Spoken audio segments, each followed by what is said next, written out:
Salut à tous, c'est Pixey. Aujourd'hui, on se retrouve pour une vidéo critique retour perdant et on va parler de Rampage hors de contrôle. Avant même de vous donner tout ce qui est détails techniques, disons que c'était un film sur lequel j'étais relativement curieux. Curieux de savoir ce que ça allait véritablement donner, curieux de savoir quel était l'univers proposé. Je connaissais pas vraiment Rampage, même pas du tout. J'ai découvert pas mal de choses avant ce film, histoire de me mettre un petit peu dans le bain.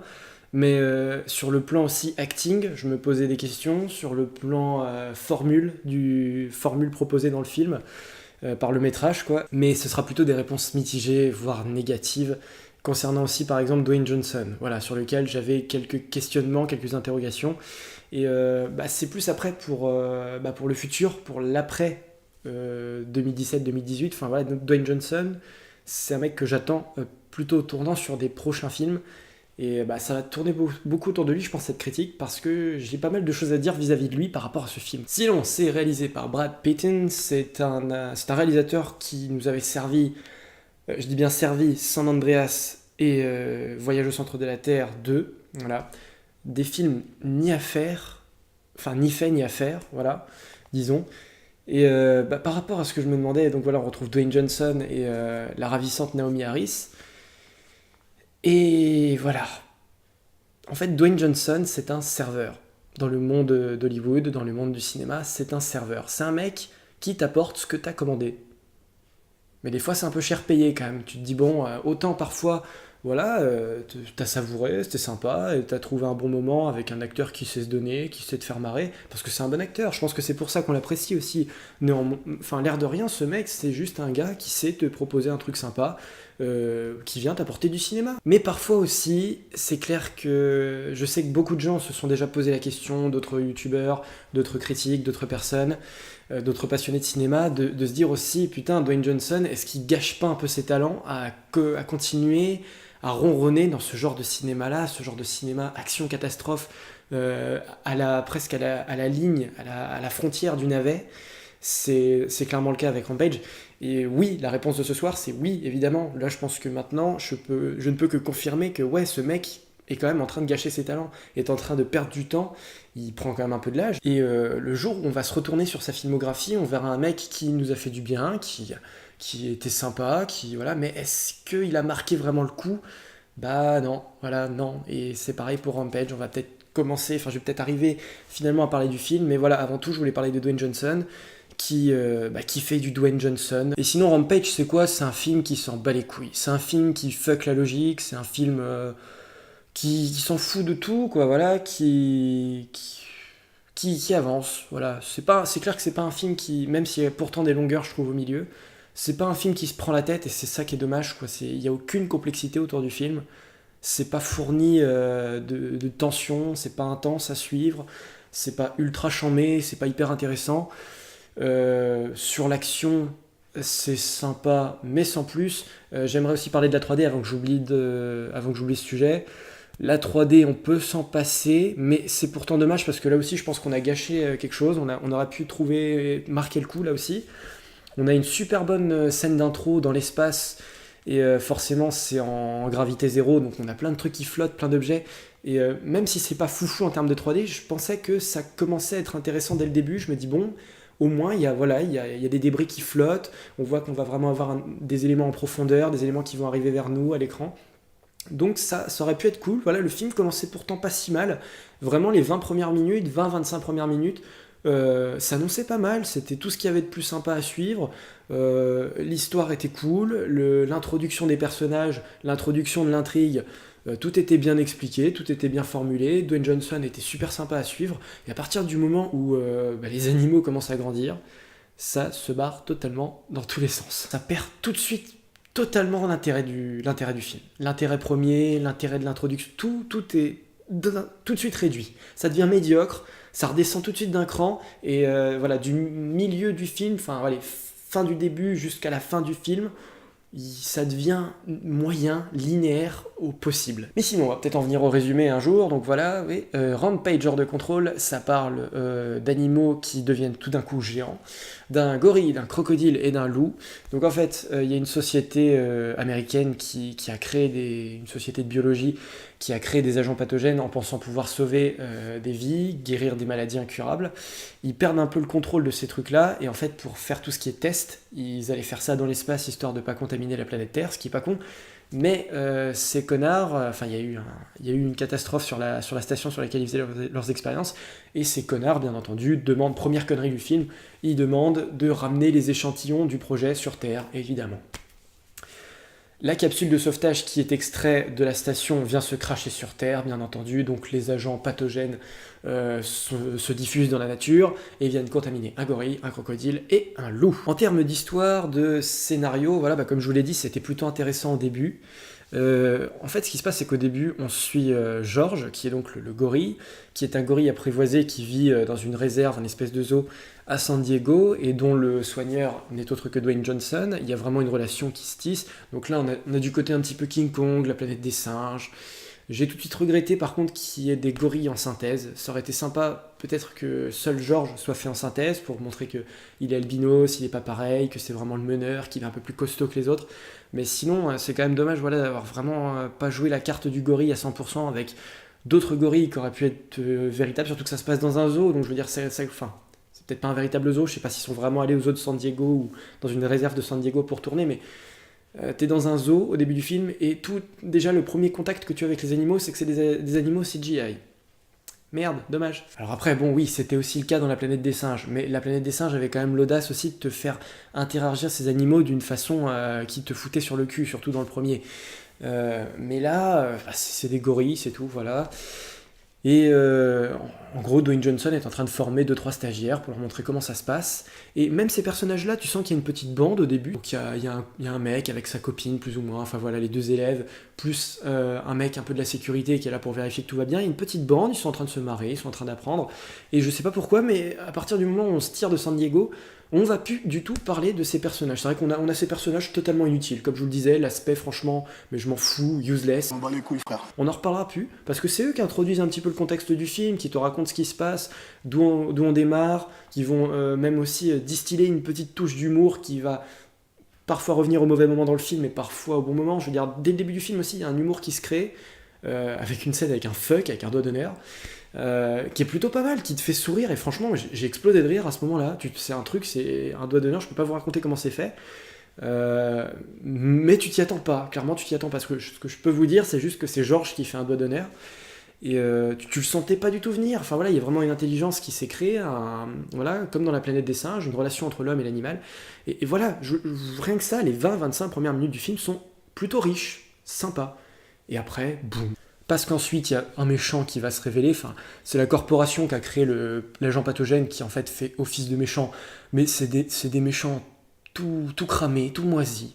Ils servent à rien. Ils sont vraiment en mode pognon. En mode oh, faut se débarrasser des gens, on a qu'à les éliminer. Bah oui, bien sûr, c'est vrai que on fait ça comme ça d'un claquement de doigts. Ça me donne le sourire. Dans un sens, auprès du FBI, ils sont vachement soucieux de leur image de marque, de pas vraiment passer pour des criminels et passer pour des gros tarés de la biologie avec des soucis d'éthique. Et par derrière, oh bah cette meuf là nous dérange, on a qu'à la tuer. En parlant du personnage de Naomi Harris, on a qu'à l'éliminer, si elle crève tant mieux pour nous. Enfin voilà, on a qu'à engager aussi des mercenaires pour aller essayer de tuer les bestiaux qu'on a créés. On aura le loup aussi, dont je vais reparler un peu plus tard, qui est vraiment inutile au possible, enfin surtout sur la fin du film, sur le climax. Le loup est naze, enfin je veux dire merde, l'affiche c'est quoi? C'est le gorille, le crocodile et le loup. On te montre ça comme des monstres, vraiment, des créatures, c'est des créatures de Frankenstein, c'est des trucs qui sont devenus complètement fous, complètement tarés. Et après il va y avoir des problèmes de logique qui vont se créer, mais le loup, franchement, au moment où il commence à être badass, où il commence à être vraiment fort, il se fait tuer comme une merde. Désolé, c'est un mini spoiler, voilà, mais je veux dire, le loup, c'est le crocodile qui vient tout niquer. Le crocodile, c'est vraiment le putain de combat à la fin avec le singe. Le loup, c'est vraiment une grosse merde qui, à la fin, il y a une sous-intrigue avec un émetteur. Et en fait, les 3 animaux veulent buter l'émetteur, et ça aussi, je vais en reparler un petit peu.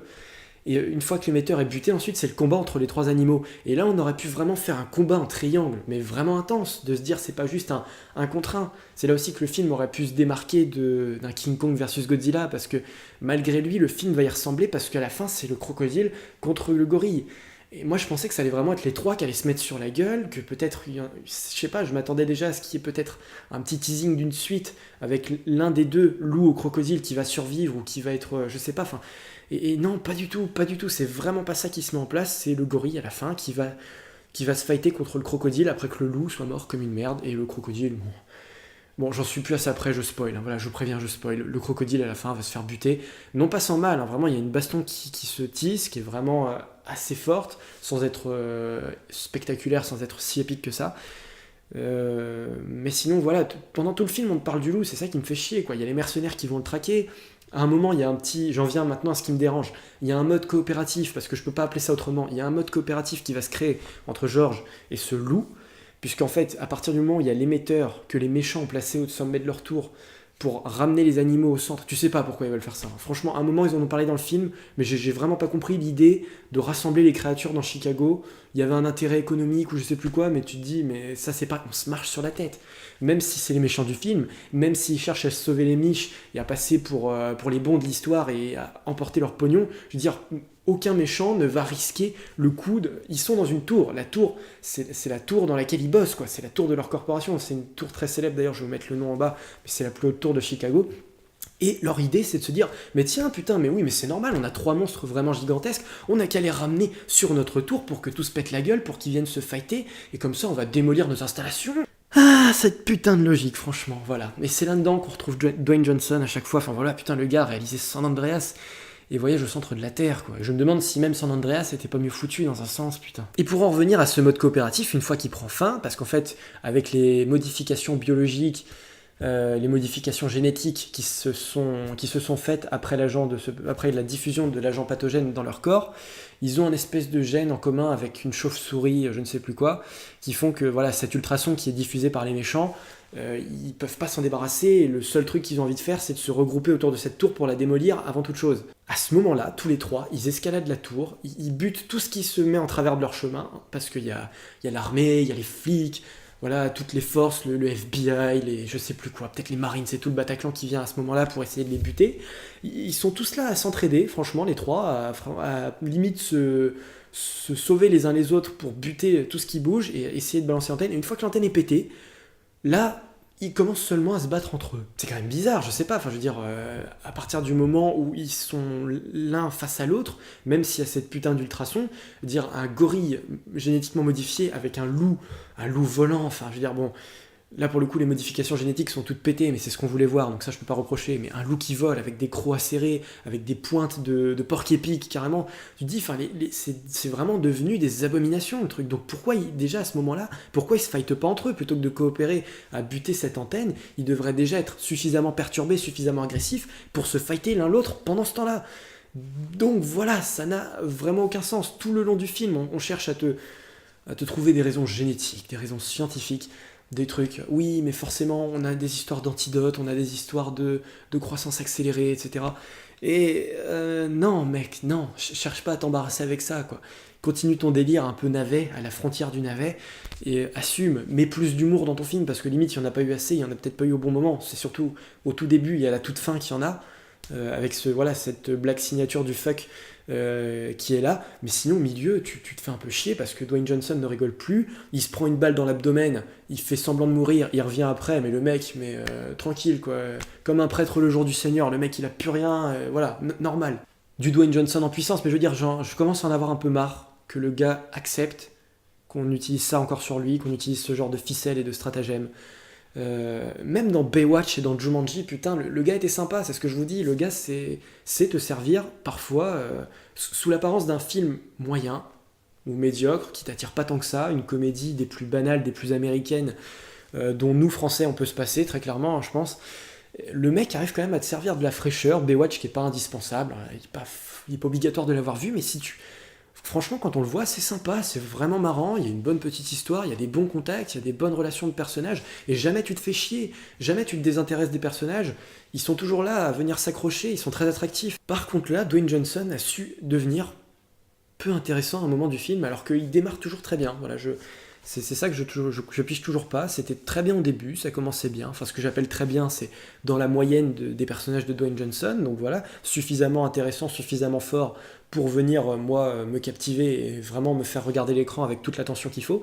Et sur le milieu, ça devient fade, il y a des relations avec les militaires, ça perd vraiment de sens, ça perd d'intérêt, je sais pas ce qu'ils viennent foutre là, il y a une fuite aussi qui se met en place, à un moment ils sont capturés par les militaires, parce que voilà, forcément il y a un délire aussi gouvernemental, avec le FBI qui doit leur poser des questions, puisqu'ils ont été en relation avec les créatures, donc voilà, ils se cassent de là, mais ils s'enfuient d'une base militaire, quoi. Là encore, tu te dis, ouais, Dwayne Johnson, allez, il y a que Dwayne Johnson pour faire ça, il y a qu'un film avec Dwayne Johnson pour faire ça, il y a des militaires de partout, il y a des hélicos de combat, il y a des mecs avec des armes, et ils sont escortés par deux militaires. À un moment, Dwayne Johnson se barre sur la droite, mais en courant, vraiment, ils s'enfuient. Il y a des militaires qui font hé mec, reviens s'il te plaît, on t'a dit à gauche. Dwayne Johnson leur fait après un petit briefing, leur dit oh les gars, vous êtes des sous-merdes, les gars, vous avez des flingues, vous avez des casques et tout, vous êtes vraiment en tenue militaire, mais je suis Dwayne Johnson, je vais vous péter la gueule, alors insistez pas. Les gars insistent, Dwayne Johnson leur pète la gueule, ils volent un hélico et ils se tirent de la base militaire, normal. Voilà. Voilà quoi, c'est ça qui me dérange, c'est ça qui fait que Rampage, ça se barre trop en couille, c'est trop parti en couille. Et pourtant, moi je le dis, c'est quand même un film qui avait plus d'idées et qui était plutôt mieux mis en scène qu'un Kong Skull Island, complètement. Je veux dire, dans un sens, c'était un petit peu plus sérieux, ça se voulait peut-être un petit peu plus constructif, euh, et parfois ça tombe totalement dans la même veine sur certains plans, sur certaines scènes, et c'est ça qui est franchement dommage. Ça finit un peu en King Kong du pauvre, alors que George, il a quand même cette puissance, il a quand même des fois ce petit côté aussi que c'est quand même le King Kong qu'on a vu évoluer, qu'on a vu grandir aussi. Enfin, c'est pas seulement un gorille géant. Je veux dire, au début du film, tu comprends un peu que c'est un gorille déjà albinos, que c'est un gorille qui a souffert du braconnage. Même ça aurait pu être vachement plus utile de tourner ça différemment, d'en parler davantage, de retrouver plus de scènes autour de ça, avec la complicité qu'il a avec Dwayne Johnson, qui est plutôt bien amené en début de film, mais ensuite tu te rends compte que tout cet élément du film de base, toute cette relation, elle n'est pas vraiment utile, parce qu'après, pendant les trois quarts du film, ils sont plus du tout ensemble. C'est plus du tout la relation Dwayne Johnson et George, enfin le gorille. Ils sont tous chacun de leur côté, et puis c'est le bordel, et puis il faut essayer d'arranger la situation, mais voilà, tous les éléments vachement forts en termes d'émotion et de sentiments de personnage, c'est vachement au second plan, alors qu'au début, je pensais que ça allait vraiment être au cœur du film, enfin, vachement ancré et vachement important pour la suite du déroulement. En fait, non, c'est balayé d'un revers de main. Donc, c'est un film pas mal foutu, pas mal filmé au début, pas mal introduit, qui finit par complètement être foutu en l'air, passer 20-30 minutes, avec la mort de la méchante aussi, dont je n'ai pas reparlé, voilà, qui devient caricatural au possible, ouais, vraiment nanardesque, ça c'est peu de le dire. Sans vouloir autant l'assumer. Voilà, c'est le nanar qui s'assume pas. C'est pour ça que moi j'aime bien les nanars assumés. Enfin voilà, tout le monde, enfin je veux dire tout le monde devrait pouvoir potentiellement aimer les nanars assumés. Quand tu te dis le film s'est barré en couille et que toi t'es d'accord avec ce délire, c'est que t'as rien perdu et que t'as plus rien à perdre, donc tu rentres dans ce délire là. Mais là Rampage, je suis rentré dans un délire et on m'en a tout de suite fait sortir pour quelque chose de vachement plus médiocre, vachement moins... Voilà, on s'est un peu foutu de moi quand même. Je pense que là, pour le coup, on s'est un peu foutu de moi et on m'a servi du divertissement de bas étage. Et je souhaiterais que Dwayne Johnson se démarque un peu de ça parce que voilà, même si le gars fait toujours son taf et que c'est toujours super plaisant, il n'y a jamais un plan où t'es déçu de le voir, Dwayne Johnson. Il y a beau avoir une constance autour de ça, cette constance, elle commence aussi un peu à me faire chier, quoi. Voilà, c'est normal. Si le gars, il est juste là pour sauver un film pourri à chaque fois, c'est quand même dommage, voilà. Donc voilà, toutes ces questions que je me posais, bon, c'est confirmé maintenant, mais Dwayne Johnson, ça reste le mec qu'on appelle pour sauver un film pourri, pour être une tête d'affiche vachement intéressante qui masque derrière un film médiocre. Et c'est bien, dans un sens, c'est bien qu'il arrive à faire ça, tant mieux, voilà, ça arrive à sauver des films, mais merde quoi, merde, il est pas fait que pour ça non plus. Voilà, c'est tout pour Rampage hors de contrôle. On se retrouve pour d'autres critiques, je sais pas quelle sera la prochaine. Il se peut que ce soit Deadpool, mais il se pourrait aussi que ce soit quelque chose d'autre qui arrive avant. Voilà, il y aura Solo aussi à la fin du mois, comme vous pouvez le savoir, on l'attend, c'est surtout ces deux critiques-là qui se profilent en mai. On arrive aussi bientôt à la moitié de l'année, donc qui dit moitié de l'année dit attente pour la deuxième partie de 2018, comme je vous avais fait les attentes que je vous présente ici, d'ailleurs si vous voulez les voir, les attentes de la première moitié 2018. La plupart des films ont maintenant été critiqués dans ce que j'avais dit, donc vous pouvez regarder ce que j'en ai pensé en amont et ce que j'en ai dit maintenant dans mes critiques. Et on va aborder maintenant tous les films de la seconde moitié, entre autres Les Indestructibles, Mary Poppins Returns, on aura Les Animaux Fantastiques. Qu'est-ce qu'il doit y avoir d'autre? Il y a Jean-Christophe et Winnie, enfin ça c'est pour tous les curies Disney que je vous ai... Enfin, il y a Ant-Man and the Wasp. Voilà, enfin je vais vous parler de tout ça dans une prochaine vidéo, donc qui arrivera certainement pas avant le mois de juin, on va attendre quand même encore un peu. Et puis c'est tout, voilà, vidéo de bienvenue à bord au parc Astérix, je sais pas encore quand, mais elle devrait arriver d'ici un mois et demi aussi, comme je vous l'ai dit dans ma dernière vidéo. Et puis c'est tout. Une fois qu'on aura fait tout ça, déjà, ce sera pas mal. Donc, merci à vous d'avoir suivi cette critique retour perdant de Rampage hors de contrôle. Voilà, on se retrouve bientôt pour pas mal d'autres vidéos. Voilà. Donc, sinon, sur ces mauvaises paroles, je pense qu'il est temps de vous dire que Rampage, n'ayant qu'un moyen intérêt, je vous déconseille d'aller voir Rampage hors de contrôle. Voilà, merci à vous, salut à tous, et à la prochaine, bye!